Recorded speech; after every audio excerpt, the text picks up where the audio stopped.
What can I say? The best part was Mr. Peanut. I'm Jackie. We are a long way from Winter Soldier, fam. I'm Justin. Here's a funny one-liner. That shit cost $320 million. I'm Sam, and this is the Electric State on Stinker Madness. Hello and welcome to Stinker Madness, a podcast about movies. See, I learned Spanish while we were in Puerto Rico. It's pretty good. I've got the vernacular down, right? Sound authentic? Oh, that's mío. Zapato gigante. Yeah, Sabato Gigante. Out of my phrases. I did finally learn what Sabato is in Spanish. Saturday? Yeah, it's Saturday. Jesus. What's Sunday? Ah, shit, I don't remember. Miércoles is Wednesday. Okay. Sunday is Domingo. Domingo, yeah. Viernes is Tuesday. It's me, Domingo. I think. Jackie found Domingo, and she had an affair with him, of course. Sam hasn't seen that on Saturday Night Live. Okay. Who can resist? I haven't. Who can resist Domingo? No, I just remembered the Antonio Banderas being too sexy. Yeah. Domingo's pretty sexy too. Who's Domingo? It's on Saturday Night Live. You gotta watch Saturday Night Live. But who does Domingo? Oh God, I can't remember his name. I think he's Puerto Rican. He might be El Salvadoran. He's pretty funny. This is going well already. Yeah. This week on the show, perhaps we should sell this adaptation to fucking Netflix. It'd be better. This week on the show, currently streaming on Netflix, is a movie called Electric State, starring Millie Bobby Brown, Christopher Schwarzenegger, and Giancarlo Esposito, Stanley Tucci. These are names of people that I like. I'm actually 50-50 on Millie Bobby Brown. Yeah. You got the voice, Kehu Kwan, Academy Award winning. Goddamn fucking Kehu short Kwan. round. Yep. And the vocal talents of Anthony Mackie and Woody Harrelson. Okay. I missed Woody. Who was Woody? He's Mr. Peanut. Oh, no shit, huh? How about that? Yeah. Okay. He kind of reminded me of Jimmy Carter. A bit. Because Peanut. you just associate peanuts with Jimmy Carter? Like that's just, okay. Yep. Right.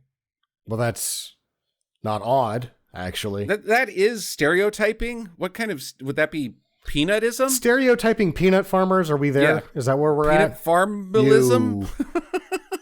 I don't know. Where's your monocle, Jimmy? Yeah. Where's your top hat? And your little shoes? And your peanut body? Peanut boy. They did bury him with one of those dancing Mr. Peanuts. Is that a joke or you? Because it was very... No. They did? It happened. It's real. They really buried Jimmy Carter with the dancing beer can, a G-rated dancing beer can made into Mr. Peanut. California Raisin playing a saxophone in his grave. I'm not down. No, they didn't do that. God damn it, dude. Your delivery's so... Why would you even... Because your delivery's so dry. How would I fucking be able to decipher your nonsense? Like, it checks out, dude. We live in 2025. Stupid shit is happening left and right. Why wouldn't I fucking believe that? In fact, Okay, I'm now maybe not you're right. believing that it didn't happen. It could happen. Okay, Electric State. Also directed by the Russo brothers. The Russo brothers. Should get right to I'll them. get to them in a minute. Right. We have to start with her full name, now that she's married, is Millie Bobby Brown Bon Jovi, because she married Jake Bon Jovi, which means that she is one vanilla shy of having at least 10 spots on the 1988 or 89 Billboard charts. Is her maiden name Whitney Houston? Millie Bobby Brown Whitney Houston? No, but Millie Vanilli Bobby Brown Bon Jovi, there's at least 10 spots right there, right? Because what's the big Bobby Brown song? The one by Frank Zappa. No. Prerogative was 88. Yeah, it's My Prerogative. The one from Ghostbusters 2. Shit. Yeah. We're gonna have Either to way, and then get our shit together or something. I can't remember. It's a cool jam. But that's real. Her name is Millie Bobby Brown Bon Jovi. You know, I'm going to go ahead and say that the universe will forever be out on I have wings I could fly guy. I believe I could fly. Space Jam. R. Kelly. Forever. I'm pretty sure we're doing that with the Diddy. Where's history falling retroactively on the Bobby Brown? Well, I mean, he's already taken his lumps. Yeah. And he's dead. He's not. He's not? Everyone around him is Bobby dead. Brown's still fucking around? His kids are dead. His wife's dead. Everybody died but him. Wow. Crisco wristwatch. Okay, so, I mean, is the universe forgiving him for... I think he... Or does just no one fucking care anymore? Because I think it's the latter. No one cares. It was that he slapped Whitney around, right? Is that what he did? He got her addicted to cocaine. And it was got him. her addicted to coke. He forced the cocaine into her, and it's like, I don't know, she was an angel from heaven until he happened, is that's the rap that Bobby Brown gets. I don't know, man. Are you sorry, Bobby? Are you sorry? I guess let's start there. If not, then go fuck yourself. I feel like his life probably sucks pretty bad. Sucks pretty bad. With that much death around him or whatever. Yeah. Okay. I feel like, isn't he like the beginning of the whole boy band shit, New Edition? Oh, I don't think They're like so. the first ones, right? I think NKOTB was before Bobby Brown, man. Those guys were like 85. Well, Jackson 5 inadvertently did it, probably. Yeah. Jackie, you know what the hell we're talking about at all. Bobby Brown, you don't remember Bobby Brown? I know who Bobby Brown is. He's the one that got Whitney Houston addicted to Well, yeah, now crack. you do. See? Good He's job. not the guy that had all those hits or was in New Edition with Belle Biv DeVoe. Yeah, man. He can do what he the wants to other do. guy that did most of the singing that didn't materialize into a star. Everybody else kind of did. My prerogative is a total banger. I'm just going to put that out there. It's a fucking banger. Yeah. Okay, let's move on from Okay, so MBB. This is allegedly based on the work of Simon Stollenhag. Yes. Who I will just say right now, just go to his website Okay. if you're interested in this sort of thing. It's simonstollenhag.se because he's Swedish, like Dolph. He's got the little subtitle on his Steel Meadow website is Kitchen Sink Sci-Fi since 05. You can buy, he's done Tales from the Loop, Things from the Flood, and The Electric State were the first three. And then recently he's done The Labyrinth, and then he's got one coming out this year called Swedish Machines, which I guess is going to be released here as Sunset at 0 Point, because that's what it is on Amazon. If you go to his website and you click like books and you want to buy one, it'll just direct you to Amazon. What you got to be careful about is they get pressed every once in a while. And it seems like when they get down to where there's only like 100, you should always be able to run into one of Simon Stollenberg. I've got The Electric State hardbound, and I have Tales from the Flood or Tales from the Loop and Things from the Flood. I came with Kindle when I got a Kindle, and they were because Amazon adapted Tales from the Loop, so I had those on my Kindle, and I have a hardbound of The Electric State, and I got it for like $25. Right. They're generally $25 to $30. For whatever reason, if you get in there where they're down to like 100, the prices will jump up to like $114 or something, and people will pay that. But it's like, don't, because they're just going to get repressed. Right. Like it's just a cycle, but whatever. They're being called illustrated novels. They're more like novelettes. And it's painted kind of digitally. His art process is he makes his own digital brushes so that all of it looks like it's oil on canvas.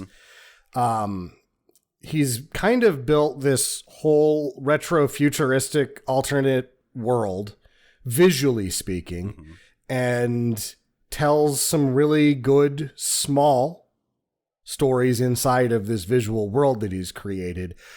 I really haven't wanted to beat somebody up for not adapting his shit faithfully because I don't think you can. It is what it is. I think you should just go read it. They're small, good stories with very thought-provoking ideas and passages.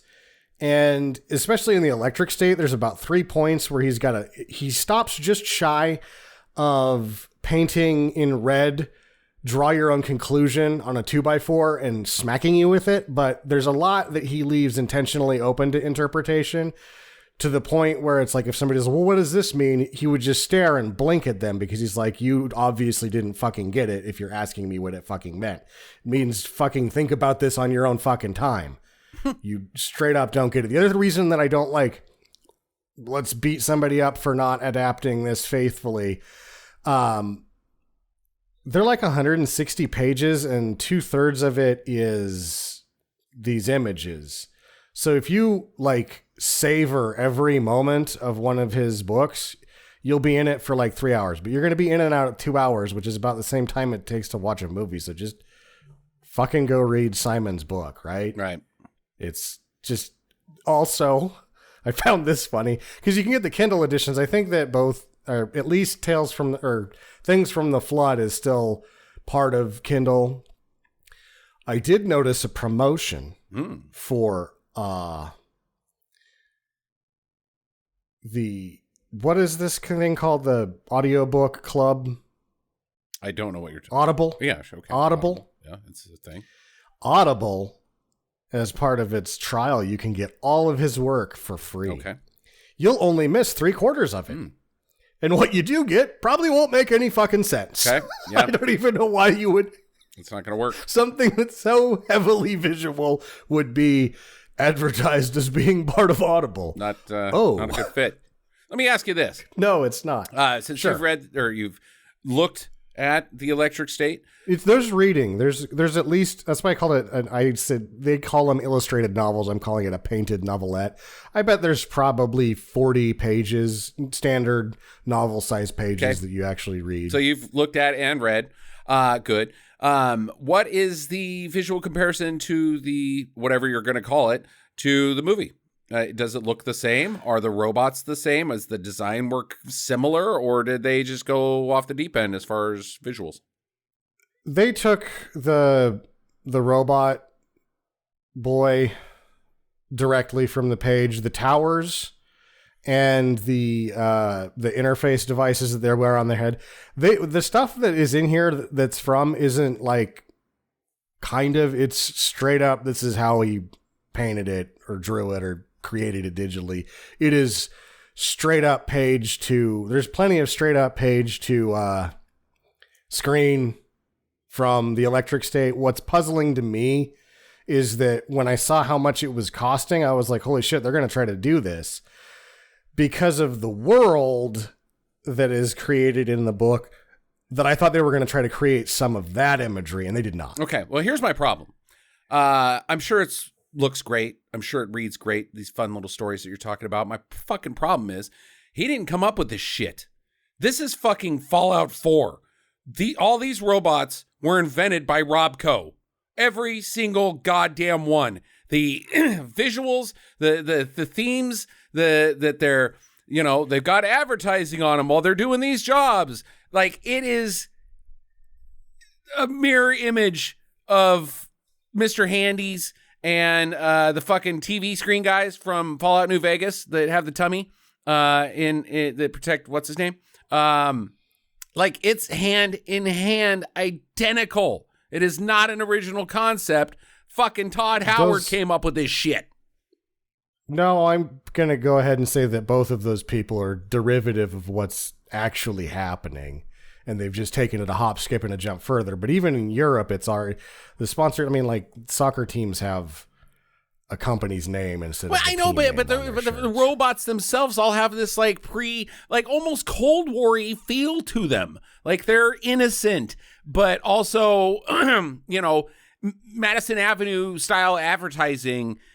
Oh, so most of the robots in here, when I say paged, the one robot, the other stuff isn't at all. Okay. I think a lot of the stuff that you're probably like, this is straight up out of fucking Fallout, that shit's not in there. Okay. All right. Well, fuck you, Netflix. In fact, one of the things that I was really sort of on, I was like, are you going to try to do it? So what happens in the the book is that you've got this world created that's it's not post-apocalyptic, it's a very large, heavy war conflict between giant machines. So there's these giant war machines just sort of scattered around the landscape.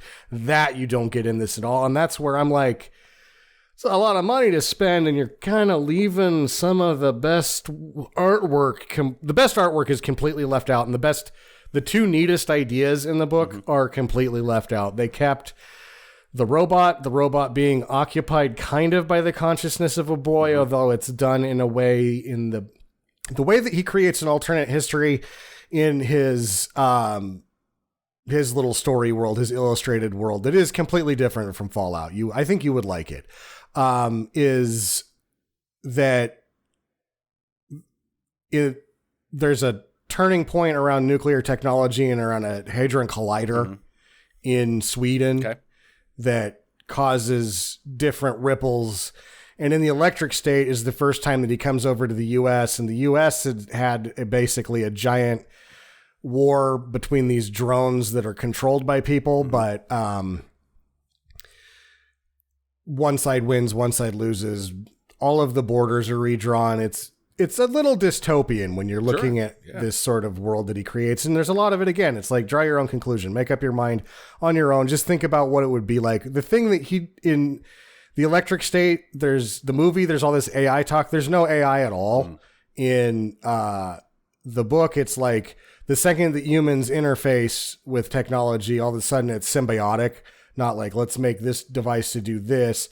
It's like, well, let's enhance our brains by going into technology. And there's some really interesting ideas that happen because of that. What's happening in the story that he tells, which is there is a sister, there is a brother, there is a boy whose consciousness is inhabiting a robot. That is where the commonality, and that robot looks exactly the same on the page, but that is where the commonalities completely end from book to movie. And most of the good shit in the book is just not in the movie at all. Most of the good artwork is not. The world isn't present whatsoever. You're right. It's a little bit more Fallout-y. Okay. Cashing in. Trying to get that Amazon money. Good. Well, they got the Netflix money. They got $320 million of the Netflix money. Can't get Ella Purnell to be in your movie, so you got to get MBB. BJ. Well, I guess at this point, like, what does Millie Bobby Brown do that isn't Netflix? She was in the 2 Godzilla movies, and she's been in a couple of shows. She's a Netflix star. Her big shit is Netflix. Her biggest movies leads are Netflix. She has Stranger Things. That until something else happens, she's Netflix's poster girl at this point. She's also like 30. She's playing a 16-year-old at best in this movie. She's 21. You're okay. She looks 30. She just turned 21. She looks 30. So, okay. Again, in the book, she would have been about 21. That they would have worked worked out to just do it the way you were doing. There's decisions being made here that are quizzical. Yeah, I know that the Russo brothers did get involved in a bidding war in 2017 before this even gets published. And Netflix wasn't involved at that point. So I'm going to go ahead and say that there is actually probably a fairly sizable chunk of the money that this cost, because whatever that negotiation might have been could have been points on the back end, and there's no points on the back end of a Netflix movie. So there's probably a big chunk of money that just had to go to Stalinhag himself. Maybe. But the Gray Man, let's talk about that. That cost $200 million. You saw that, nope. Right? You didn't watch The Gray Man? Didn't.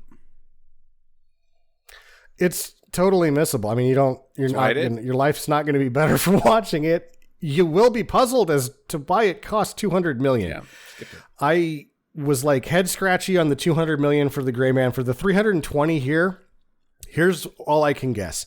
There was trouble in. This is like levels of Roger Rabbit in terms of like animation and people. It's just digital animation versus hand-drawn animation and people. They're constantly interacting with the robots, touching them, being lifted, carried, and none of it was done practically. None of it Right. was done practically. It was also shot on 35 millimeter, which then gives you a real composite problem because they did this the most expensive way possible, but when you're watching it, you don't feel like you're watching something that costs as much as Avengers Endgame, do you? No, I do not. Because it costs as much as Avengers Endgame. No, it shouldn't have. It shouldn't have. Apparently, in a press conference, somebody asked Anthony Russo, why didn't they use any animatronics? And he said, well, it would have cost 5 times as much. And I guess somebody shot snot out of their nose as a response to that, because it was like, how, really? You actually could have. Because I'm pretty sure it would have cost about the same. All these robots and trained them to be actors and had functioning artificial intelligence, the real artificial intelligence robots for that kind of money, Anthony Russo. You could have partitioned off a small portion of the budget to the right hands, and they possibly invent a fusion core. Right. To power the fucking things. Fucking Philip K. Dick is going, God damn it! You had the money to make robots! You had the money to make robots.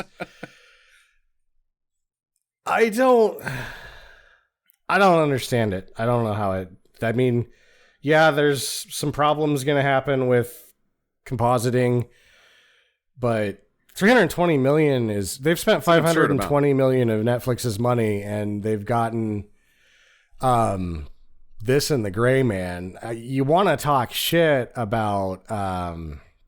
what's his face from DC that's been fired? Watchmen and Man of Steel. What's his name? Yeah.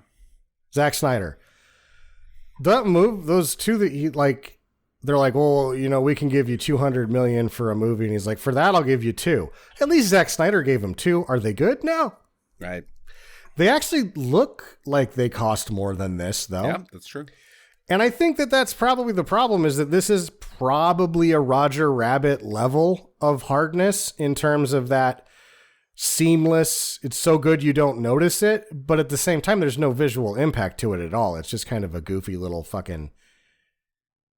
It's fucking dumb. I have some serious problems with the directing and the cinematography of this movie, so I do notice it. Okay, fine. So the thing I noticed the most was that I believe an orgasm produced by a James Gunn soundtrack left a cum stain on some stonewashed jeans, and that cum stain made this soundtrack. Correct.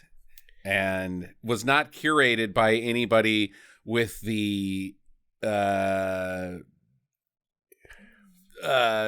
was not diegetic, but not non-diegetic, just good curation that the man James Gunn is capable of.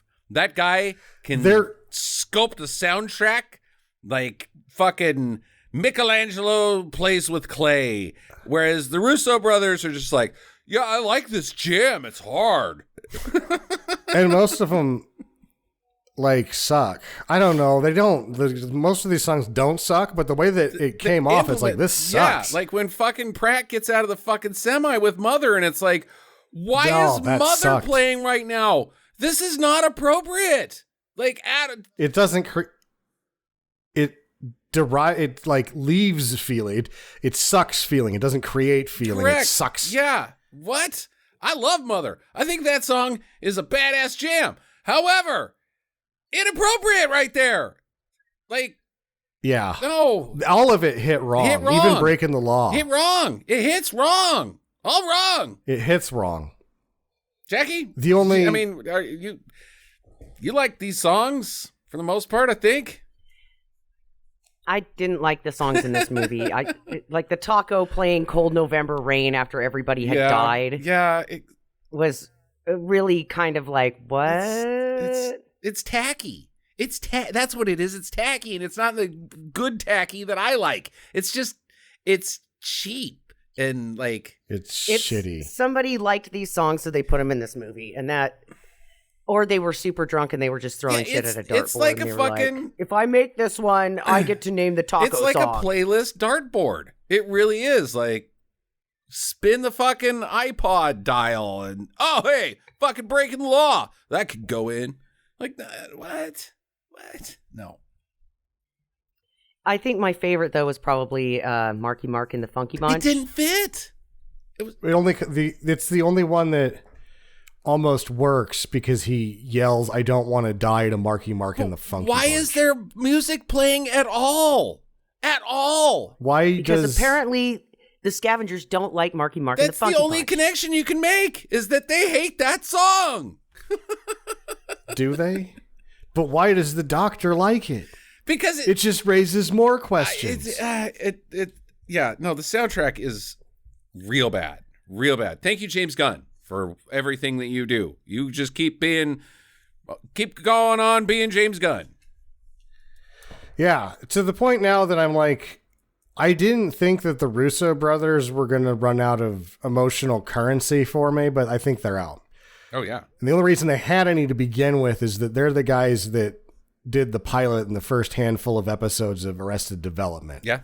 So I think the look and feel of Arrested Development you owe to those two.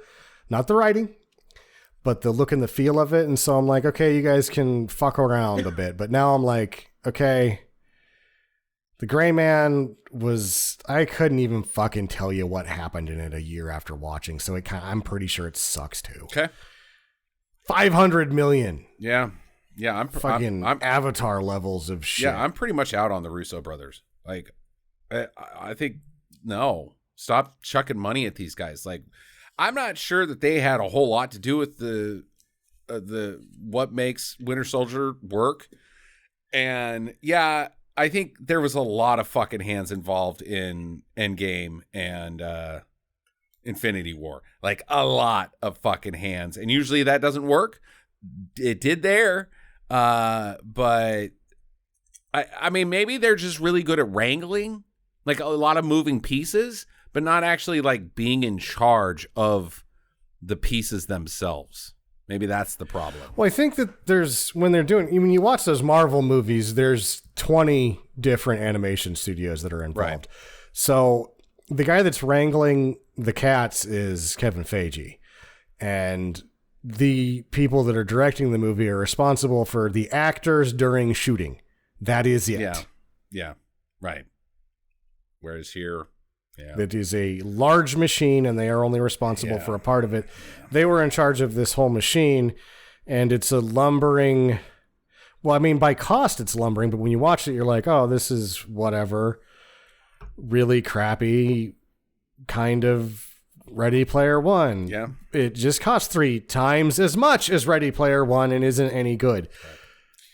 We've been jammering on about this for 30 minutes. Can we get this thing going? I don't want to talk about this movie any longer than I have Well, to. I think that I wrote down a lot on the front end because I don't think we're going to, like, when you talk about what happens and it's very limited. 2.5 pages of notes. I got a full movie here, Sam. I only made 3/4 of a page. Yeah, I got a full fucking movie here, and we got a lot of territory to get to. So let's do this. The Electric State. Let's set up the world. This is a 90s movie because that's where we're at in society, where we, 10 years ago, oh, the 80s are so cool. Let's make all the movies 80s movies. Now, 10 years later, oh, the 90s are so cool. Except for you're fucking wrong. I was there. The fucking 90s sucked. They were terrible. Nobody should go there ever. Like, if you got a time machine, you should go back in time. And like, the 90s are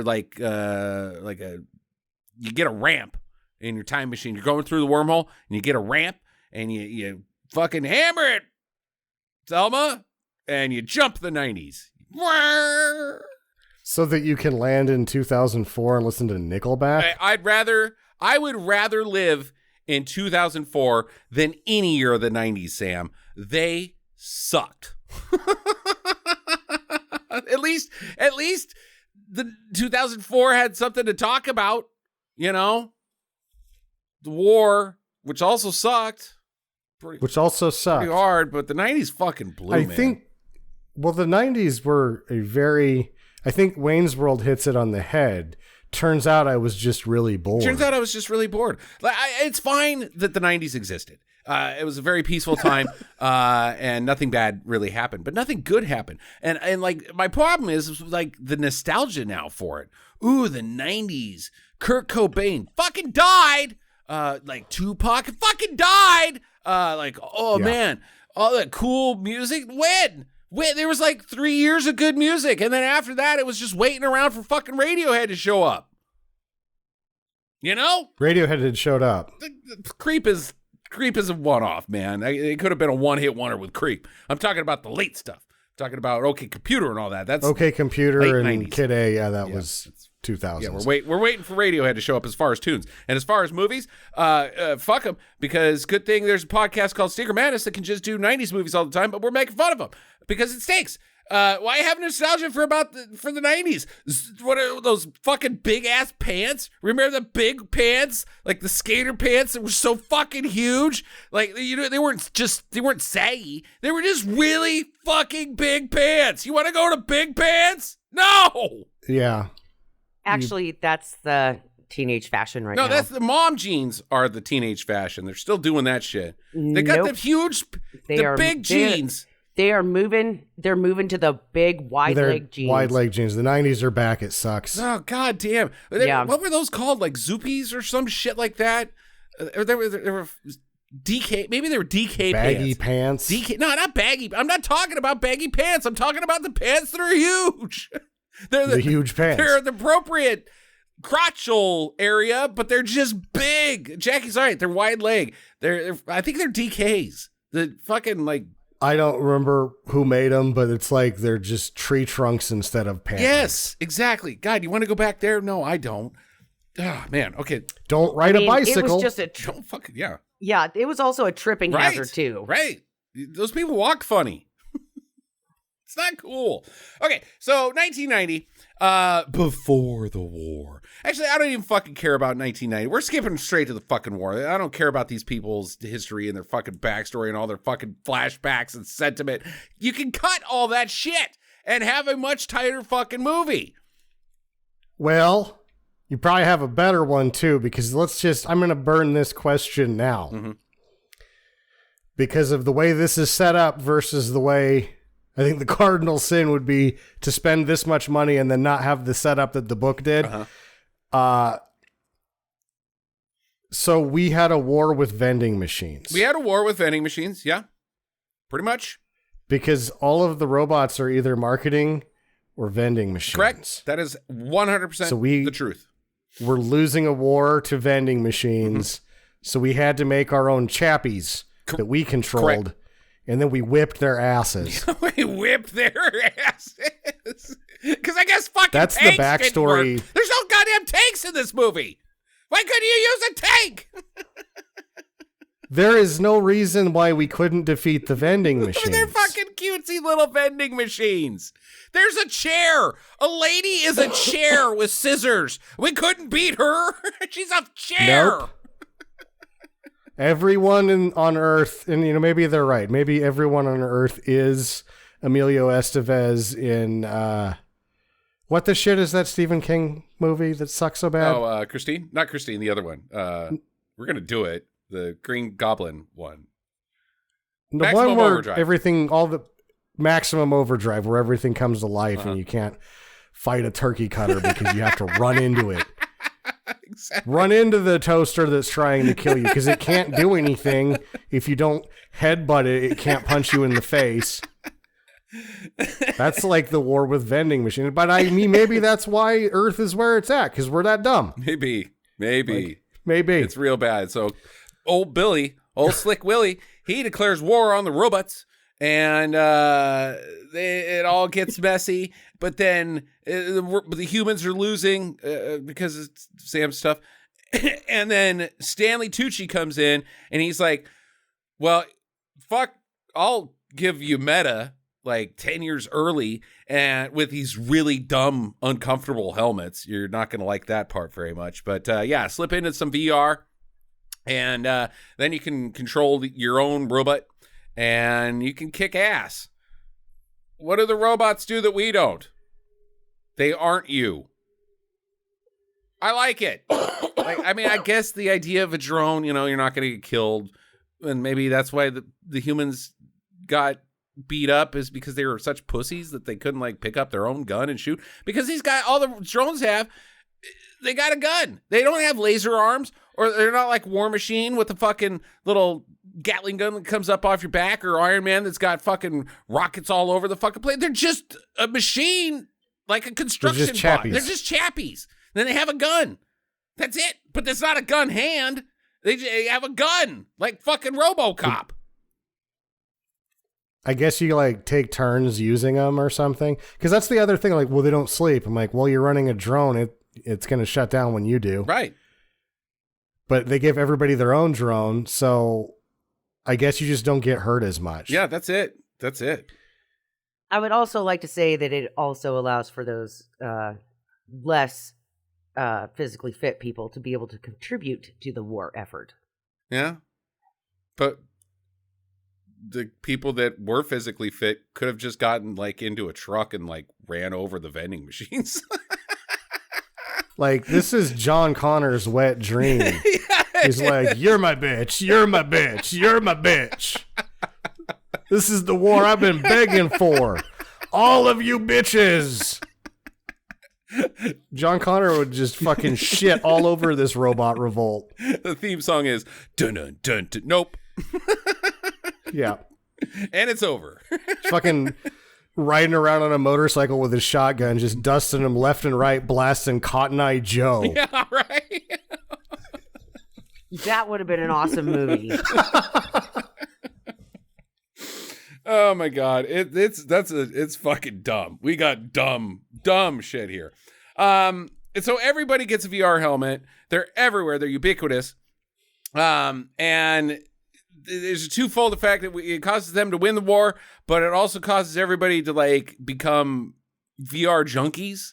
Like now that the war's over, they don't actually just use their drone. They can also like, I guess go to the metaverse or whatever. We don't even see what the fuck they're doing throughout the entire thing. Sometimes they're in a drone, like if they got chores to do, but it also seems like they can control the drone and like do the Chewbacca's dad thing, the jerk off porn VR. Something. Yeah, they say that that you can be doing a chore and then your brain could be like on vacation with Cindy Crawford. Yeah. That's the only interesting idea posed by this movie that wasn't in the book, is that it splits your brain in half and you get to work and play at the same time. So maybe it increases shifts for redundant tasks that could just be done by robots. But you can't let the robots do them anymore because they're evil. Yeah. I also like that when people take off those helmets, it looks like they have a sunburn. Yeah. Like it has lasered their face at some point. So maybe it's just rub marks. It might be. I think they're rub marks because Sam and I had this friend, and we're not going to name any names, but we had this friend when we were freshmen, and he took a snack bowl cap and he stuck it on his lip and was sucking on it for an entire fucking day, and it like did the hickey thing on his lip, and his entire chin was fucking beet red for a week. Yep.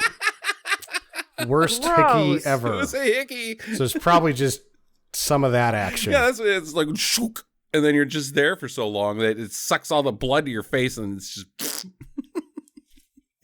So to go back to this idea that you could split your brain, I don't think it would work though, right? Like it would be psychologically shattering.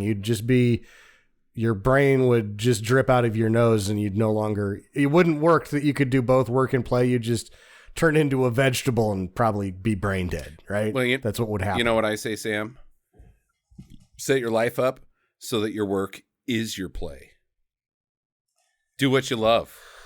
Yeah. What if I love making vending machine robots? Oh, God, no! We're all going to die! But I love it.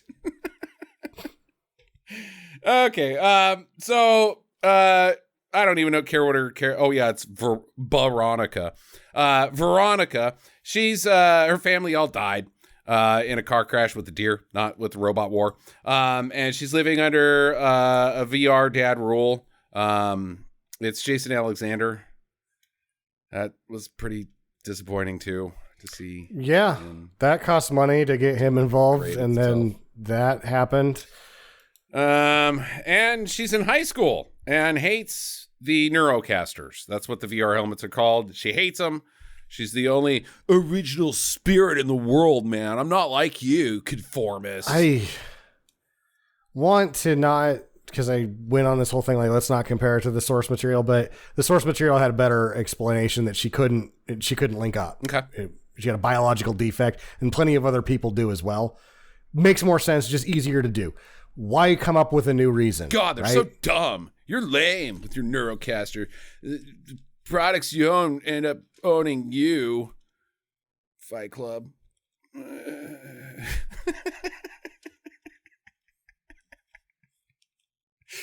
Yeah. Societal statements by the Russos, man. Try to keep up. These guys are heavy hitters when it comes to social political issues. Or lame as shit. Or they missed the point of ill communication. Correct. Yeah, no shit. Okay, so she wakes up to a robot in the trash can, and she's oh god, this scene fucking sucks so bad. She's like, oh my god, a robot! It's a vending machine coming right at me. So she hides. She tries to get Jason Alexander to help, and he's all checked out on the VR helmet. So the robot breaks into her house, and she hides under the bed, and it's like dramatic music, like fucking Freddy's outside, with Mike Myers riding his back. She's like, oh god, and then it lifts up the bed, and she's immediately cool with it. Yeah, it's like, hey, I'm down here. Hi. What do you want? I'm a robot. And she's like, oh, okay. Well, let me help you out. Wait, what the fuck? What the fuck? So in this next scene, it's like he can't communicate, so he pulls off his ear or side of his head, and she reconnects his vocal module. Right. But he can't say anything. He just spits out like he's a string pull doll he's a vending that only has certain phrases. Yeah. At which point I'd be like, you should unplug that thing because it's not helping and it's annoying as fuck. That didn't do anything for either of you. Nice. Every other robot can fucking talk, just not this one. It's just the Bumblebee thing. It's which originally in the original Transformers, it was Jazz that did that. Only talked in catchphrases. Commercial catchphrases specifically. There was also a race of Transformers. I can't remember what they were called, but they would watch American television, and the entire race of these Transformers would only speak in American television language. Which probably was slightly less dumb than this. The only time it ever worked was Being There, right? Yeah. And it was a better statement in that. Well, I mean, we shouldn't compare this to Being There. Let's just stop. Okay. It wants to team up with her, and she's like, okay, let's team up. And then Jason Alexander's like, hey, you robot, get the hell out of here. And he fights it off with a golf club. Despite he gets in a fight with this thing, he took his helmet off, his VR helmet. He's got the suction cup face that Jackie's talking about. And then fights it with a golf club, despite the fact that he owns the thing that kills robots, according to this movie. He didn't even have to get out of his easy chair to kill this robot. He's got a drone. No. He's got his own Chappie, and he's like, let me take this robot killing Chappie off so that I can make underwear jokes that fall flat. Yep. So he calls the cops, but Veronica, she electrocutes him. And so now they got a team up going. They run out, they get in the car, and they drive off away. I guess it's his car. I don't care. To the robot junkyard battlefield. And she's like, oh, who are you? And he's like, I'm Captain Cosmos. Remember from when you were at the beginning of the movie that Justin skipped over and your brother was wearing a Captain Cosmos t-shirt because it was a cartoon about a robot boy and he liked it, and that's me. No, back up. He tells her in her room, he grabs the picture of her and the brother, and he's like, you, Jesse. And then he points at the brother and goes, me. Yeah, I know. But it was all very... So she knows... She already knows by the time that they steal the car that that's her brother. Her knowledge of this shit is pretty fucking vague. Like, you, and then he points at the picture, like, you like pictures? You like pictures of people, little robot? That's sad. I bet you wish you were a real person. Like the jump that, wait, my dead brother's conscious is in this Captain Cosmos robot because he pointed at a picture of my quite dead brother is a pretty significant leap in logic. Well, if we go back to the scene we skipped over where they're like the perfect brother and sister, it isn't because they're stupid as fuck. I'm glad we skipped that thing. It was bullshit. Mm-hmm. More bullshit is on its way. But their particles are going to be together forever. More bullshit is on the way, Sam.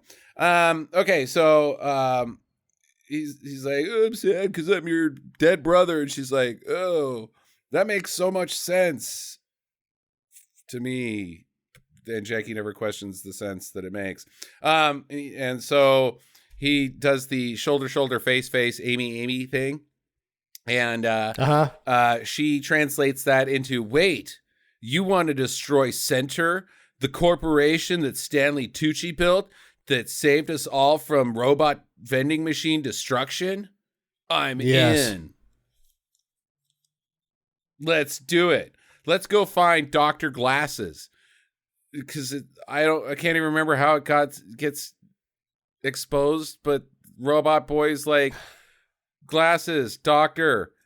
And she's like, oh yeah, the doctor who told me that you were dead wore glasses. This is better than him showing up with a map that tells her where she is, because that's would have worked better. They changed that though. I've only met one doctor in my life, and that doctor was wearing glasses. Therefore, we should find that doctor, because no other doctor on the planet that I've ever seen wears glasses, despite me only seeing one doctor in my entire life.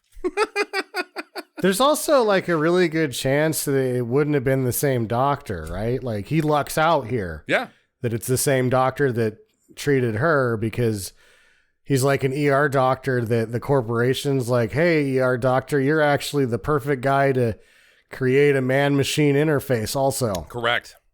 Coincidentally, this movie won't work out if you weren't that one guy that did both things. Or like the trauma doctor for her, for the running into a deer, and the ER neurosurgeon for him. One and the same guy. I just got done operating on your brother's brain, and I'm here to tell you, I'm not your doctor, but he's dead. I'm not your doctor. Your brother died. Goodbye. Also, I'm the only doctor on the planet that wears glasses. There's so much dubious shit in this movie that I didn't even realize that that's incredibly dubious. It's so dubious. Dr. Glasses. We have to find Dr. Glasses. Okay, let's go. Well, he's in the exclusion zone. Okay, the exclusion zone is the Native American reservation for robot vending machines. After the war, the government set them up with Oklahoma, and then took Oklahoma from them and moved them to the Mojave Desert. They can keep that. I guess. Yeah. It's a fucking res. It's a fucking res for It's a reservation robots. for robots. Yeah. They have a big wall, too. Well, how far is that away? It's in New Mexico. Okay, let's take a train. So they take a train for 6 miles, and then they walk the rest of the way. God damn it. So they're out in town someplace, and here comes the fucking mother scene. And instead of fucking playing fucking like something from British Steel by Judas Priest right here, they fucking play Mother. It doesn't make any sense. Or like Eastbound and Down, do the trucking thing. It fits. Whatever. It's Pratt. He's there. And what Chris Pratt is in this movie, he is a robot part smuggler. He goes into the exclusion zone, digs around in the leftover corpses of robots that have been destroyed by the scavs, and then takes them back to the mainland and sells them. He's just looting houses for human objects of interest. No, he's going. We don't see any of that. He's going into the exclusion zone, Sam. That's how that works. Yeah. There's no houses in the That's what I'm saying. exclusion He's not zone. even scavenging robots. He's just going into houses. There's no houses and looting in the them. exclusion zone. It's some fucking desert, man. Why not? There's nobody who lives Are you kidding me? Where did he get a 1958 Les Paul from a robot? It's the Les Paul vending They machine say robot. Explicitly that these items of desire, these antiques and collectibles, are coming from the exclusion zone, and they would have nothing to do with robots. There has to be whole towns in there that get looted by this guy. There can't be whole towns. It's only robots. And the robots... No, I agree with Sam that there are going to be houses there because there's a mall there. There is a mall, but you look around the mall and there's nothing else. It's where the robots live. The robots destroyed everything else. Why would there be a mall in the middle of the desert with nothing else? Why would there be a mall in the middle of the desert? There's just a Sears in the dirt with no roads to it. That doesn't make any fucking sense. All roads lead to Sears. Oh my god damn it. Okay. Either way, that's what he does. He gets stuff and he sells it. So he's got a gun. He's trying to sell it to a drone guy. The drone guy flips on him and he's like, "Oh, I got a buddy that's got laser electro skills and he can shoot you with something." Lasers. This is Herm, his little buddy robot. He's a construction bot. Herm is probably the only part of this movie that I enjoyed to a level of any degree. I liked Herm. I didn't love him. Yeah. Or her. That's Anthony Mackie. Okay.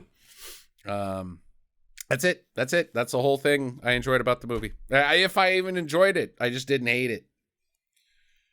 Well, he's the only robot that's even functional. Every other robot is like a vending machine. Correct. So he's like the one robot that actually serves a purpose that would be better than just shooting zag nuts out of their crotch. That's what I do. That's what I shoot at my crotch too, is zag nuts.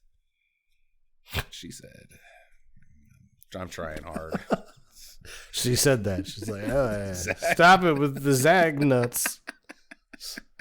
Hitting me in the face with many zag nuts.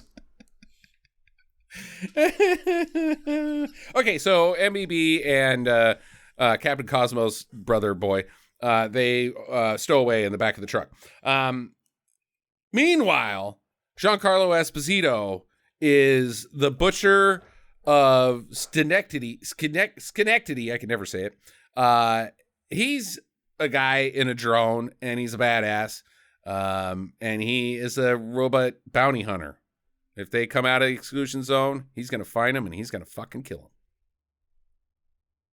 And if they don't, then he's got very little to do. So bored. They go to Pratt's hideout. It's on the border of the exclusion zone. And there he's got a bunch of kit. But he's got no food because his Lobo robot buddy Herm, he unplugged the fridge and all the food rotted. Oh no.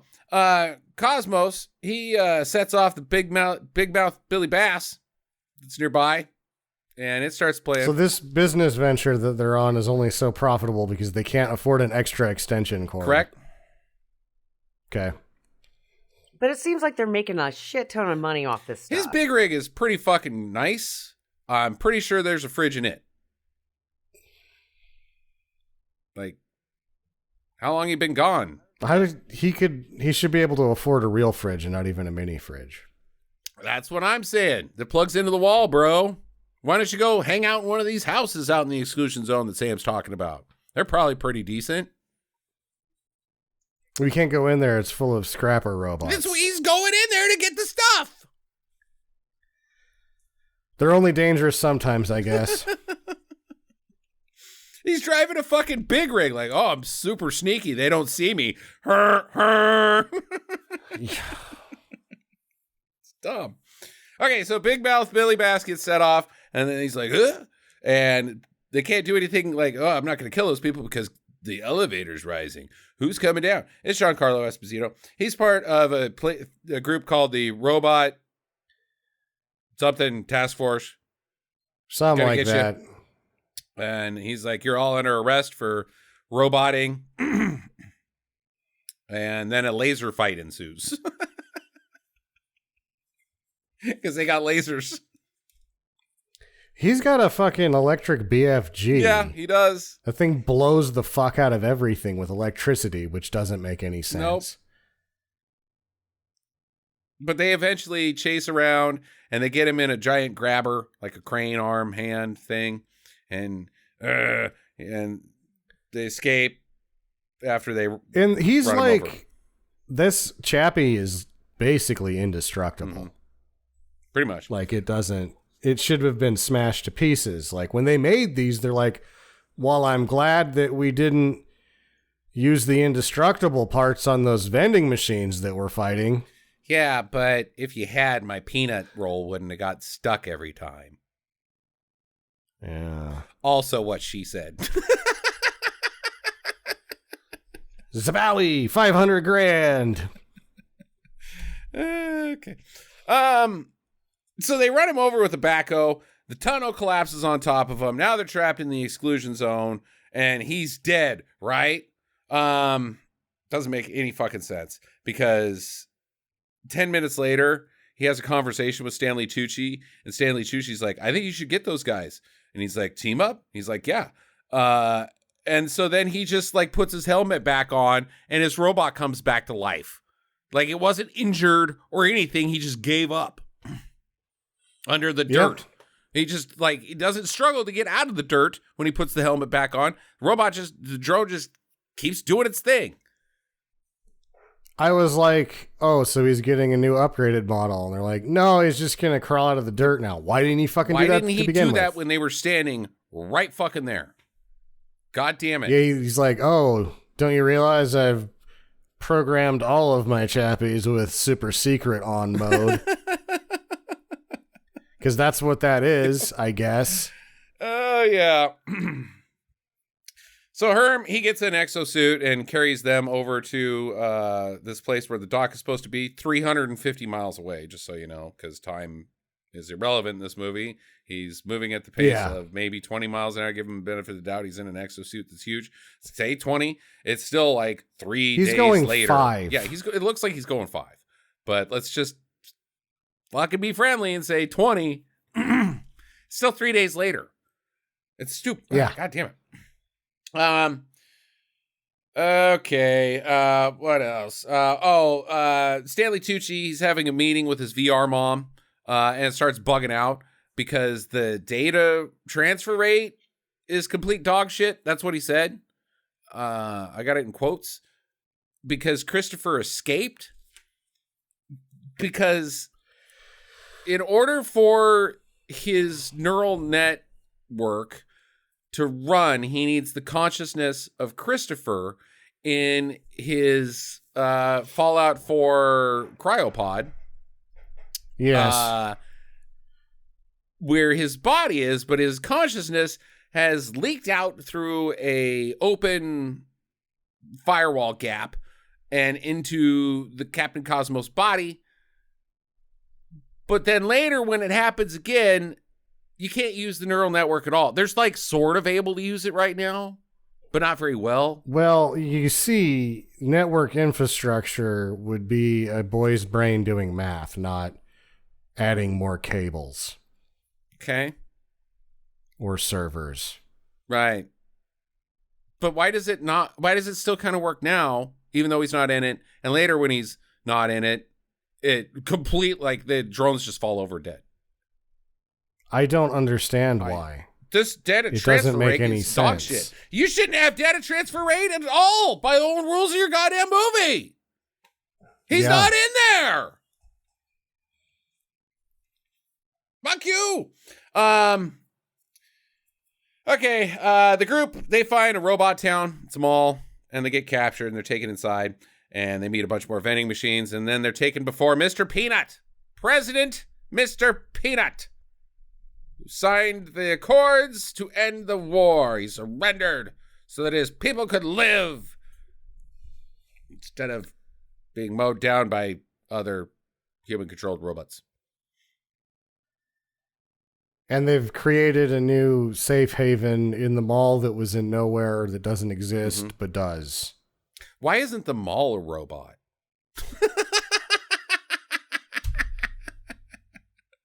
Why doesn't the mall come to life and be like, I'm a robot? It should. Just like stands up and is like, whatever. Yeah, it's got Hot Topic attitude. Yeah. And Spencer's Gifts. And Orange Julius all in one. Stands up and it's wearing a tuxedo t-shirt from Spencer's Gifts. Whatever. How irreverent is that, robotic mall? Golf clap. I'm a Russo. Robot Mall. God damn it. Robot Mall. It's funny because that's insanely stupid, but it'd be less dumb than what's happening right now. Oh. And more entertaining as well. Robot Mall. Oh, that's where the robots live. Yes, and it's also a robot. It is a mall that is a robot. We're robots. It break dances.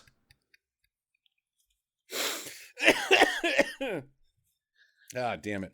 Okay, so Mr. Peanut's like, oh yeah, the doc was here. Oh, you mean Dr. Glasses? The only one on the planet? I don't know his name. Yep. I just, Dr. Glasses, yeah, he was here.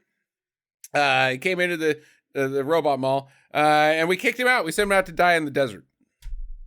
Why did you do that? Because we're robots? Yeah. I don't know. Vending machine? He got his snack and we threw him out. I don't know. We don't really have clear motivations for why we do things, but here we are. Okay, well, I'm going out to find him as soon as this flashback sequence that lasts 30 minutes ends. Because she's got to reminisce about her perfect bro. They're uncomfortably intimate. You know what would make, fuck this movie, and I'm just going to do this right now. This movie is so overt in every fucking thing that it does. Like, every shot is way overlit so that you can see every fucking detail of all the fucking CGI magicry that they fucking worked on. There's no allusion to anything. And what you do instead is, of all these fucking flashbacks, like, oh, well, we got to give her motivation to find and save her brother because, you know, she loves him so much because they had this amazing relationship. Get rid of all that fucking shit, and she falls in love with him again while they're being together in person. You do that relationship bonding now. You don't need fucking flashbacks for her to have motivation to save her fucking brother's life. He's right goddamn there. That's what happens in the book. Okay. These guys are assholes. There's a lot of very strange decisions. I mean, I get that you can't make the small story for your blockbuster because it wouldn't work, but everything you've done doesn't work more. And like, I just checked out during every single fucking flashback. When they start talking about how much they love each other or whatever, they're making kissy faces or, I don't know, shoving their fingers up each other's butts, whatever it is they're fucking doing, I was not paying attention because I didn't give a shit at all. Jackie's nodding, and she's so checked out, she hasn't talked for like 20 minutes. I don't think she's talked since I brought up the fucking, that's what she said thing. Yeah, you're right. I haven't been talking because this movie is so fucking boring and you guys are covering it pretty good. So I'm like, well, do I really need to interject anything right here? They pretty much just said everything I was going to say. Do you find their level of intimacy to be on the verge of kissing cousins here? Like they're too close. Yeah, they're too close. And, you know, quite honestly, that's not how siblings are unless you're a more diehard Mormon family. Ooh, I mean, you're beating the shit out of each other. You know what I mean? Like, we were pushing each other into clothes hampers and lamps and getting into all kinds of shit. Lamp. You know, like, yeah, we broke my mom's matching lamps and she was super pissed. Well, let's just say there's a place in between hating each other like most of us did until we're adults with our siblings. And what they're doing is spooning. Yeah, spooning. Even siblings that like each other don't like spoon. That seems a little much. It's much. Yeah. Ooh, you're dancing real close. You're making it hard for me. How's that song go? That got popped in my head because Sam said Yeah. Too close. She's like, I love my brother so much. And you're like, if you love him anymore, you're getting pregnant. Yeah, it was kind of gross. A little poke coming through on you. That song's good. What's that song? It's too. I think it's Too Close. I think it's called Too Close. I can't remember who. By Next. I believe it's Next. That's how deep that vault goes in this brain of mine. Dissing, put that song in this. Dissing the 90s, and here I am. You know what I'm surprised at now that we're thinking back on this is their music selection was so crappy that when they have the flashback memory of the kids spooning, they may as well have had I Want to Sex You Up by Color Me Bad playing. It would have fit thematically with the rest of what's going on here. I wasn't allowed to listen to that song. Nobody should have been. Well, yeah, acoustically, but my mom didn't allow me because it had the S word in it. Oh, yeah. Sluts. Yeah, she doesn't want you knowing about that. Yeah. Shit sucking. Yeah, she didn't like that one either. Yeah, I wasn't allowed to listen to I Want to Sex You Up. And what was the George Michael? Was it Let's talk about I want your sex. And then Madonna had what was the her sex one? Fuck me the song. Fuck me, Prince. You too, Marky Mark, at the same time. That was a bad jam. Yeah. Now, what was her fucking sex song? I don't remember. She had a whole album. Justify My Love. Yeah. Wasn't allowed to listen to that. Okay. Had that dude that was dancing with the giant package. And this is a Zagnut in there. That's what Madonna said, but she said a bunch of stuff. Okay, so I think we're still at the mall. Oh no, we're still at the mall. But the flashbacks. He eats a Twinkie and beans and they peace out. Takes a big shit. So he gets a letter from Dr. Glasses because Dr. Glasses knew where he was going to be. The UPS bot comes in, or USPS, and she's like, here you go, here's a letter. He's like, oh, it's from Dr. Glasses. Oh, hey, his name's written on it. Now we know who this guy is. Here's where I'm at, said Dr. Glasses. Guys, come get me, because I know that you're there now. Mr. Peanut, he teams up with them, along with the robot USPS lady, and they're like, we got one more guy we got to bring onto this because he's been out there, he's seen some shit. If you want help, like if you're ever out in the jungle and you think that you're there to rescue some mercs from an operation that went wrong, and it turns out that there's a alien who hunts people and rips out their spines, this is the guy for you. He also is good at knitting and has a monster truck. And they're like, this guy sounds pretty fucking badass. I bet you he looks real cool, like Optimus Prime or RoboCop again. Yeah, don't get your hopes up. Because he's a batting coach robot. He's a pitching machine. Speaking, I actually liked this robot. Why? Why is he the? I'm the tough. I've been out there. I've seen everything. I survived the scavs barely. He's a fucking pitching machine, Jackie. How did he fucking survive the scavs? By hitting him in the ball sacks with those baseballs. Then we don't need to worry about the scavs. They're not a threat. Says that you. Says the evidence of the movie. But I would have taken this guy with us. He sucks. It doesn't make any sense. He can't even move fast. He's like, the only thing you can do is run away. You are a pitching machine. Speaking of budgetary concerns, would you like to know who they brought on to do the voice of Popfly? Well, I hope it was Nolan Ryan. Who is it? It's Brian Cox. Brian Cox. Nice. Jackie's like, who the fuck is Brian Cox? I'm looking it up. Stinker Madness alumni. He's the sheriff in, you'll know him as the sheriff in Super Troopers. Yeah. Brian Oh, Cox. okay, yeah. I'm going to pistol whip the next son of a bitch that says shenanigans. That's Brian Cox.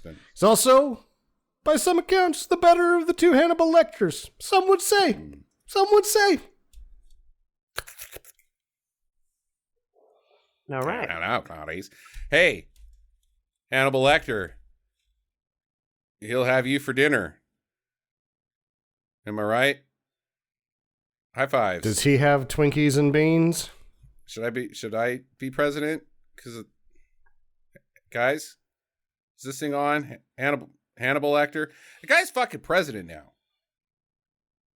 I just want to remind everybody of that, about the Hannibal Lecter thing. That was like 6 months ago. Wasn't that long ago. When we were like, what the fuck? What the fuck is this Hannibal Lecter shit? It's where we're at. Come a long way in 6 months, man. When did the vending machine start attacking? When did the vending machine start attacking? Because that's what I'm looking forward to.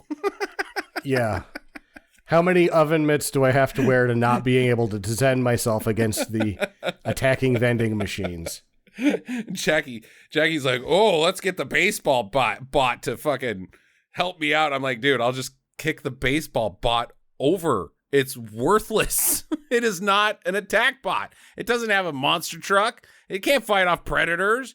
It fucking throws baseballs. Like you stand in front of it and you hit baseballs. That's its thing that it attacks you with is what you stand in front of when it works right.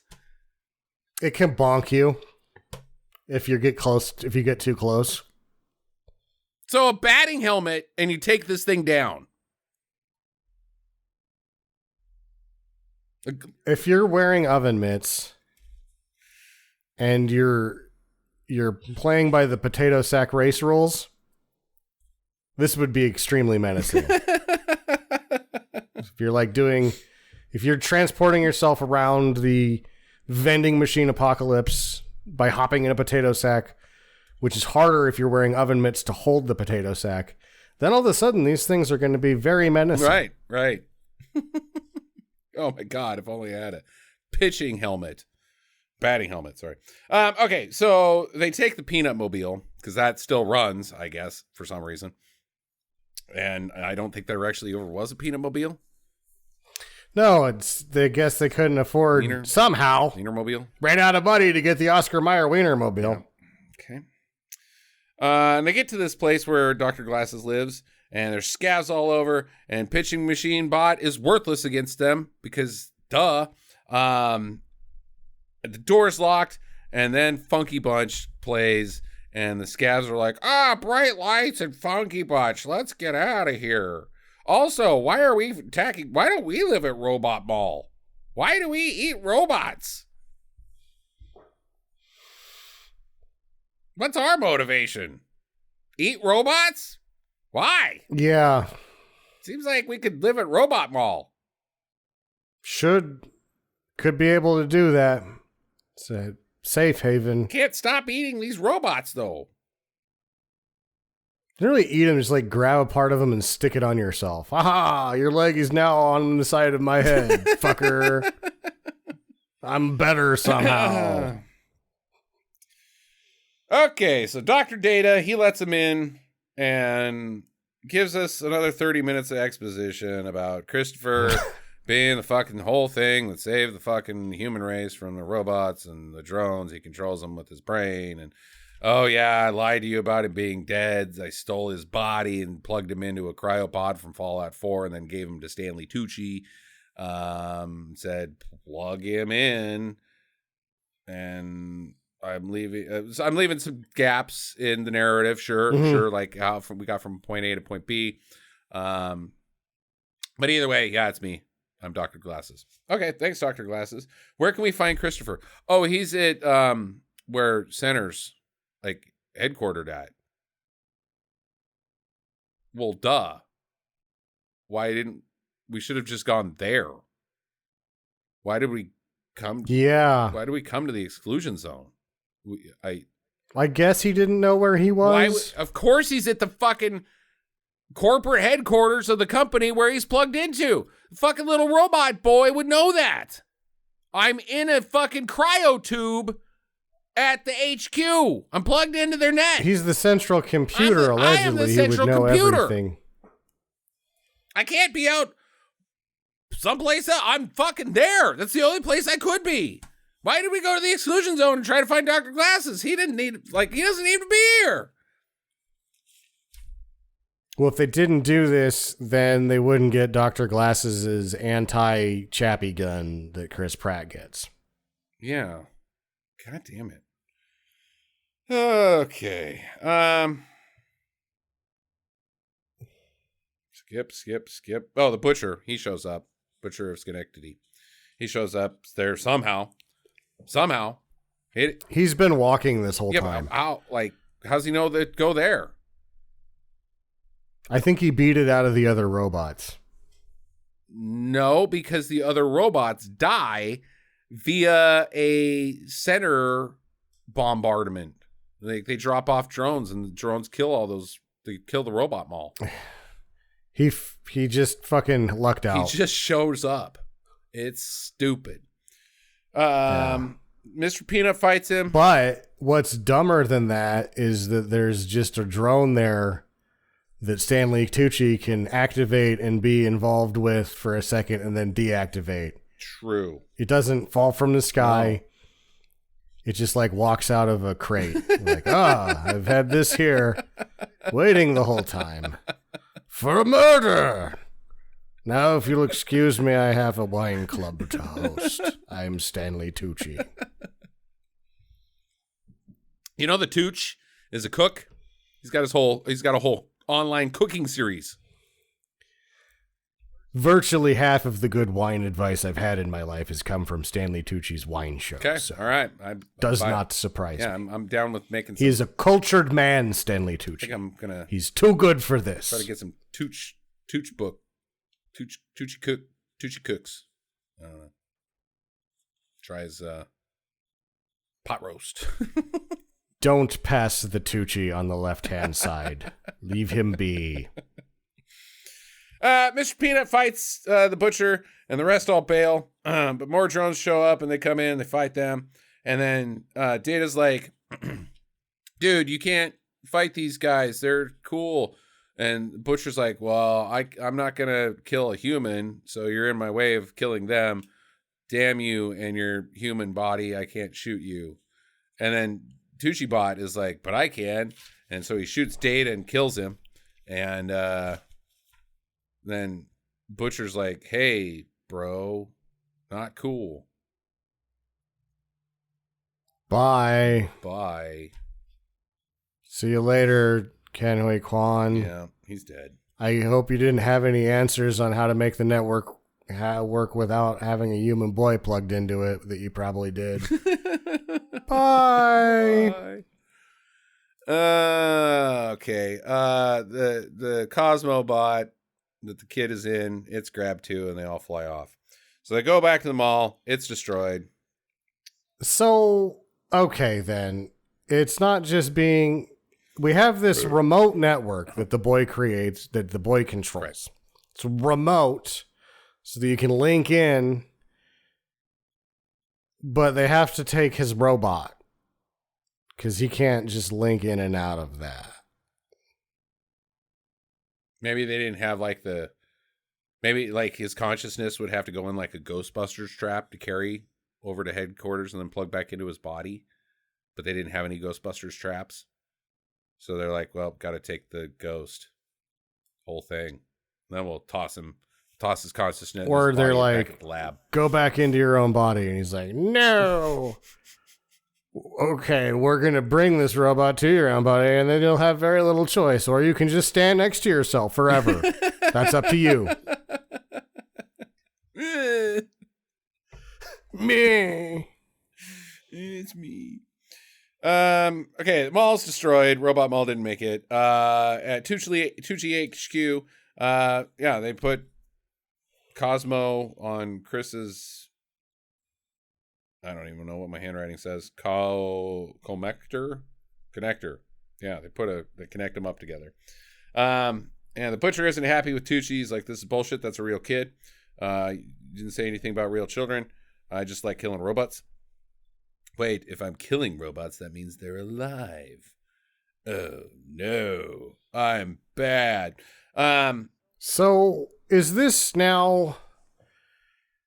Did you think at some point everyone involved with the making of this film was like, well, here's our existential home run with Mr. Peanut, and that's going to play great? What do you mean? This is the only part of the movie that even brushes against the existential ideas that it could be grappling with the entire time. But it just does it in passing. I can't kill something unless it's alive. Is that what you're talking about? Yeah, but it's Mr. Peanut. Right. So somebody had to think like, oh, you know, wouldn't it be great if we hit this existential zinger with Mr. Peanut? And they're like, high fives. And then it happens and plays out like this. And you're like, whoa, that sucks. God, I hope not. God, it has to be. Somebody's like, man, this existentialism and Mr. Peanut, you trust me right now. This is fucking home run city. This is like the end of terms of endearment right here, bro. They're going to Seattle. We're going to Seattle. You're in New Mexico.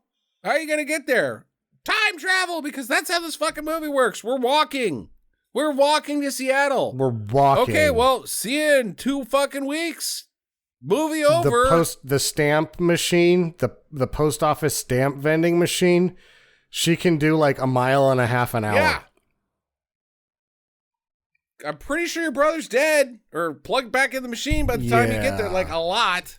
Or he's just very pouty standing next to his own body. Okay. Then they start throwing cars at the HQ. Herm's got a big body. He's chucking cars, and they're having a good time. And meanwhile, Pratt and the rest of the group distract the senator's drones so that Veronica and Jackie's out of the podcast. She can't just say, guys, I don't feel good. I'm going to go lay down. She's got to type it in. So that I have to say it. Well, I was trying not to interrupt, but I am going to stop my recording here. I'm sorry. Okay. I just don't. Just say goodbye to the fans, Jackie. That's it. Goodbye, guys. And here's my recommendation. Don't do it. What a surprise. Yeah. Right. Just read the book. Like Sam said. Okay. Love you all. Bye. So, they're distracting so that Veronica and Dr. Glass's Data's consciousness bot that has all his memories and everything. It's a 386. It's 386. It has his entire... With a cabinet under it, so maybe there's a couple extra. He might have upwards of, what are we talking 8 here? 8 megabytes of memory. 20 megabytes? Yeah. If he had like a biggest external hard drive rack under it? Yeah. 20 megs? Yeah, right. His entire consciousness and all his memories and high definition video for recaps. Okay. They're breaking in. The rest of the bots attack, and Veronica gets to her brother and helps him. She plugs in to the net. Like, I guess she puts on a helmet and that like puts her in her brother's consciousness so that she can fucking talk him down or whatever, but it doesn't work. It's like, just ends up being dumb. You have to kill me. She's like, wait, you're back here now, and you're like, oh man, they shaved my head and pubes. I don't want to live anymore. Because he's acting like he's fucking Hamburger inside of some fucking suction machine, and he's just like some kid who doesn't have any hair. Right. Like, he doesn't look bad. He's like, look at me. Look at what they've done to me. And I'm like, kill me. They shaved your head and pubes. Oh no. Kill me. Kill me. the only way, and it has to be you. Wait, why? And then she's like, so why did we just fucking do the last 30 things that we did? And he was like, whatever. I don't know. Why does he have to die? So why do I have to die? So for the robots, okay, that's almost, I guess, something, but also for the peoples, so that they unplug. And that's, well, okay, we'll get to why.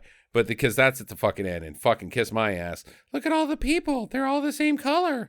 Is levels of shit at the end of this fucking thing. Yeah, he would be embarrassed if he was to sit up out of the machine and go, Bob Dole's not president? Didn't see that coming. I'm embarrassed. Kill. And they shaved my Kill pubes. me. Oh, no. Okay. Tucci, he gets new drove? He gets a new drone. He's got the the super fucking drone that I super thought drone. Giancarlo was going to get about an hour ago. And it sucks. It sucks. It sucks. And then not used to fruition.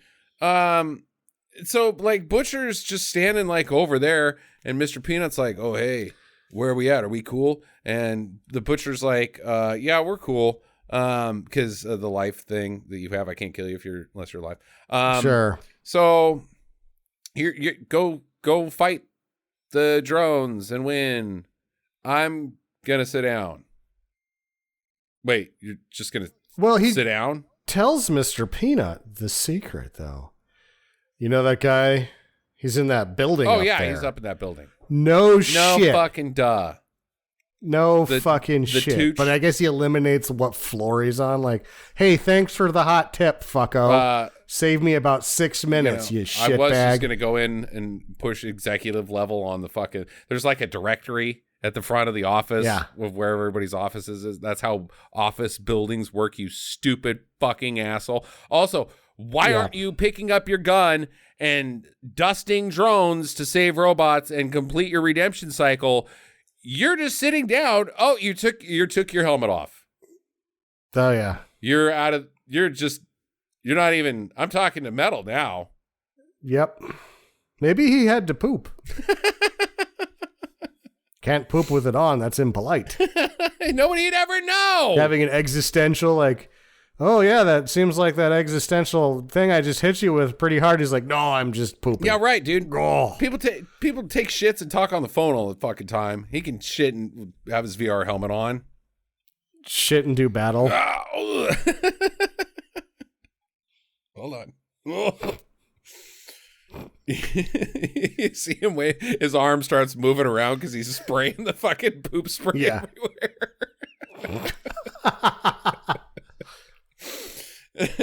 What kind of battle move is that? That would have worked better than anything that happened here. He's out. He's done. Yeah. It sucks. He just quits. Okay, so Veronica, she's in Chris's mind, and he's like, kill me. Outside, Herm dies. Herm. And then Peanut finds Tucci and kills him with a sword, runs him right through, comes out his mouth. It's really graphic for a PG-13 movie. No, he just says, you're done, and then leaves or whatever. I'm burning a question go now. ahead. Why the fuck does Mr. Peanut have a fucking cane sword? Well, he has a cane in real life. And I assume that all canes have swords in them. Oh. Because why wouldn't you put a sword in them? I guess. I mean, have you ever seen a cane without a sword in it, Sam? That's what I'm saying. Yes, quite a few. Okay. Because I only see them in movies. And they all have swords in them. I don't know. Why wouldn't he? Be great if like those ones that you get at the orthopedic surgeon or whatever that have like the 4 feet and the big handle. If you just broke that in half and a katana fell out and you're like, ha fuckers. Feel the death touch of the samurai. Oh man. Yeah. All canes have swords. Yeah. That's that. I'm going with maybe, it. okay, maybe not all canes, but at least canes that mascots have. They all have swords in them. Why? Okay, so like before the human vending machine war, what would he do with that sword? Does he fight crime at night? Probably litter cleanup. Oh, You know, everywhere he goes, people are like, "Yay, Mr. Peanut!" They throw confetti in the air. And he's got to clean all that shit up. God damn it! He's got a cane sword, and they don't even do any Three Musketeers bullshit with him. They do not. He should be fencing and swinging around, D'Artagnaning all over the place. What the fuck? Nope. Missed opportunity again. Okay. So Veronica, she kills her bro. She pulls the plug. Doesn't even really like. But why though? Why though? She just takes off her VR helmet and starts pushing buttons, and he's fucking dead. Yep. And then all the drones shut down, and just 2 seconds before, Chris Pratt was crying over his dead Herm friend, and now he's like, "Yeah, we won! Suck it, suck it, suck it!" And it's like, dude, that's not how that works. But it's okay because Herm had a tiny little Herm in his head, which I totally fucking. Well, he saw. also was like, "Man, I love you so much. I wish you were a pleasure model." Yes. Yeah. Which didn't work at all as a joke. Didn't. Not whatsoever. Now center's shut down and the Tooch is arrested and the exclusion zone is closed and robots, vending machines live with mankind. So get off your goddamn TikTok, everybody, and hug your friends. The moral of the fucking story that has to be beat into her. She goes on fucking TV and says, "Get off TikTok and hug your friends." And I'm like, yeah. They didn't even have TikTok in 97. Right, but that's what she's fucking saying. Stop. It's what the Russos are fucking saying. They're fucking old manning out here. Hardcore. Like, yeah, you're missing out on life when all you do is stare at your screens, kids. Hug your dad. Because my kids won't hug me. They just look at their screens all day. Even though I have the power to like shut those off, you can just shut them off. Fuck your kids and their wants. You got to be a parent. Tell them what they fucking need. Just shut off their screens for them, and then you hug them, asshole. Yeah. Yeah, well, we kids. They'll figure it out later. This movie sucks. Questions, Sam. I can't go to Jackie. So, at the end, the sordid Mr. Peanut goes to renegotiate the terms of the robot's surrender to Stanley Tucci. Correct. This is the wrong person to negotiate this, is it not? I am here to renegotiate terms for my people. I would like them to have their own Bill of Rights and maybe, the ability to buy a home. How about voting? We do those things? I don't know, said Stanley Tucci. Stanley Tucci's like, so I am the executive of this company that's going to be bankrupt in about 43 minutes. Now. So you can have whatever you want in here. I don't care. If you can find it in this office, all your Bill of Rights and your voting and like you can open up a bank account. If you can find that in here, yeah, have at it, man. Because I'm leaving. Yeah. So why does everybody have like hinged parts except for Mr. Peanut's face? Was that too hard or something? Hinged parts. Like they're all fucking Hillbilly Bears, Disney animatronic. Very much, yeah. Style. Except Mr. Peanut is not. He has like a skin of some yes, kind. That's true. He does. Also, his eyes they're human eyes, not just that they're glassy, but they work like human eyes. Yeah. And also, it's kind of implied that he's one of the older, like a first gen. Yeah. So doesn't make any sense. Why are you better? Because it doesn't make any goddamn sense. Because he's the only one we could get the rights to. Okay, we wanted the fucking Monopoly guy. We couldn't. Parker Brothers was like, "Go fuck yourselves. This movie sucks." We went to fucking the guys from Mike and Ike's. We wanted 2 Mike and Ike's. They were like, "You can't have Mike or Ike. Get out of our office." Anthony and Frank Russo, or whatever the other brother's name is. So Mr. Peanut, he's fallen on hard times. He died like recently. They killed him. Oh, they could have got that Pop-Tart that died during the football. Yeah. Okay, that leads to my next question. If the electronic mascot and vending machine human war, if the robots had the Kool-Aid Man, would they have won? Oh, yeah.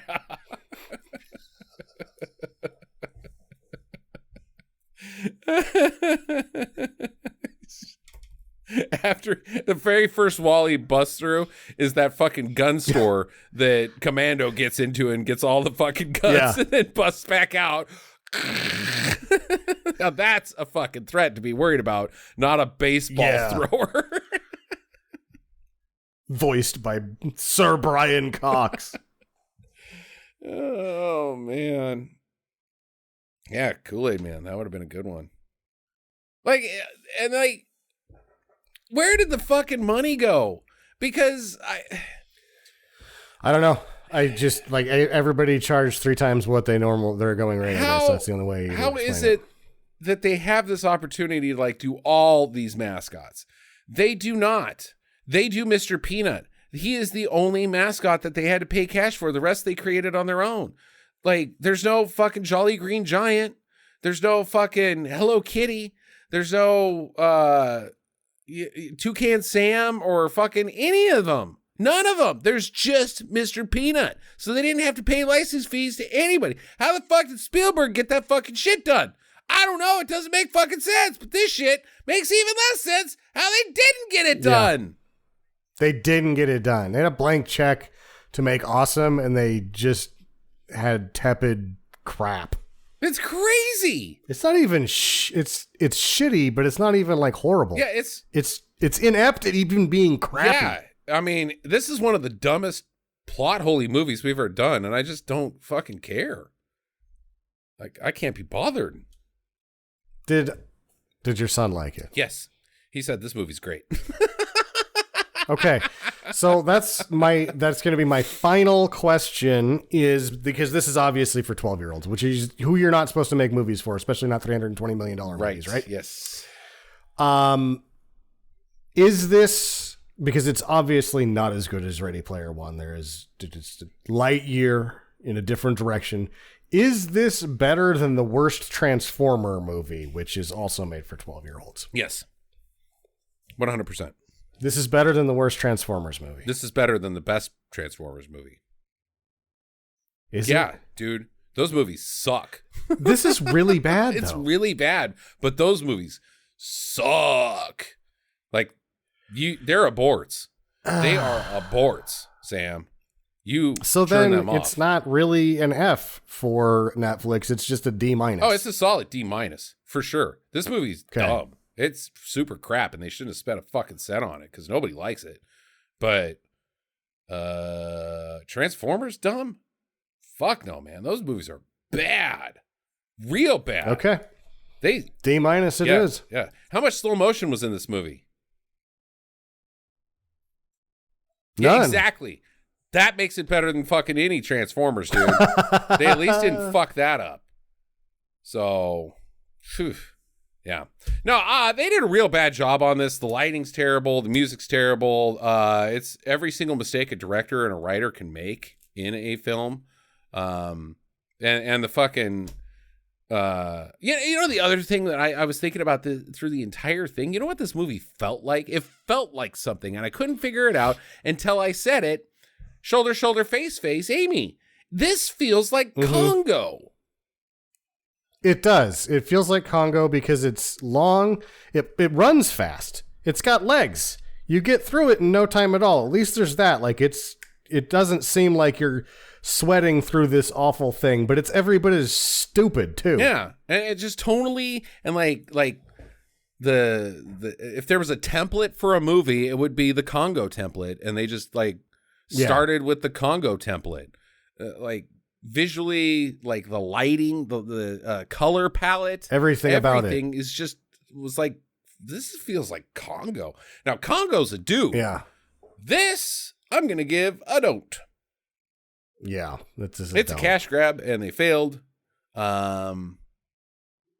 It's well, they didn't because they got the cash. Netflix was just giving them the money, so they got that. Yeah, but Netflix isn't getting the money. So Netflix failed. It was a cash grab by Netflix, and they failed. My point was going to be, during the Oscars, I can't remember who said it, but it was somebody who was like, why aren't you going to movie theaters, you stupid idiots? You're just watching Netflix, and it's this. That's what you get. This is the best that they can do for you when it's just shitting out movie over and over and over. I mean, how many of these are we going to do in a row? These Netflix movies are like the new Christmas fucking Hallmark movie. We're but they're just expensive. Waiting around for them to spend all of the fucking money on Jennifer Lopez's ass and have it suck. I mean, this is like your thing now, Sam. You no longer pick fucking action movies that have karate guys in them. You just pick movies that Netflix is shitting out for way too much money. Yeah, they need to stop it because this is the same people that brought us, Outlaw King was a good movie for too much money. I don't doubt when I watch it that it cost that much. The King with Timothée Chalamet also cost a boatload, but when you're watching it, you're like, I don't see money being wasted here. And they're, very well done direct-to-video movies, but what they've done this summer, or what they've done the last year and a half, is just garbage. It's like somebody yelled, hey, they're not paying attention, and then instead of filmmakers flocking over and making the movies they wanted to make, they're like, let's spray shit everywhere. It's on my face. You did it. You got shit everywhere, Gary. The proving is like, it's the producers that are the problem. And it's like, well, you assholes just lined up for the blank checks and made shitty movies on your own. Good job. Man, Prove them right. I'm telling you, I'd cancel that shit if I wasn't grandfathered into the cheap plan. And the cheap plan's not really the cheap plan anymore, but it's like twice as much if I cancel and then come back. And it's like, God damn it, you got me by the balls. Yeah. So I can watch fucking 6 episodes of Squid Game once every fucking 8 years. God damn it. Meanwhile, HBO's still shitting out all the good shit. They got a brand new season of Righteous Gemstones. It's fucking funny as hell. Yeah. Damn it. White Lotus is there? I mean, at the same time, like, you do not need Netflix. HBO has good shows. We should all just be doing it. But no, we're not. I feel like everybody's got the $6.99 with commercials, so it's like, but that's cheaper than lunch one day. Fuck it. But everybody's got it, so they're like, also the math, we get like $40 billion a year from, but it's cheaper than lunch that day. Right. No kidding. God damn it, I need to cancel Netflix. And then Jackie will have my ass. She'd be so mad. There's always something, but again, their volume over quantity over quality, and they got more shit than everybody else, so you can always find something to watch on there. True. Okay, Sam, you haven't do or don't. Oh, don't. It's fucking terrible. Okay. And, I mean, yeah, just go read don't get the Audible version either. I'm sure that's bad by comparison. Okay, next week on the show is Jackie's pick. Jackie, what do you have for us? Maybe she'll pick Craven and we'll just stay on Netflix. Craven? Craven the Hunter. Yeah. I didn't know that was on Netflix. So yeah, it actually, and I don't know if this got because they're like, oh my God, Craven just passed it in views, but it's like, well, nobody cared. Everyone watched this when it came out. So I'm like, not surprised at all that the numbers for viewership are falling. that it's not getting a lot of daily views because I'm just guessing that everybody that had Netflix just watched it, and then that's it. Watching it. I don't know, man. I don't have the tracking data, nor do I give a shit. So, everybody enjoy your week. Write to us, talk@secretmadness.com. Help us out on Patreon, patreon.com/secretmadness. Check a buck our way. Thank you for everybody who already does. Have a great week. 2 weeks. See you in 2 weeks. Get to the chopper.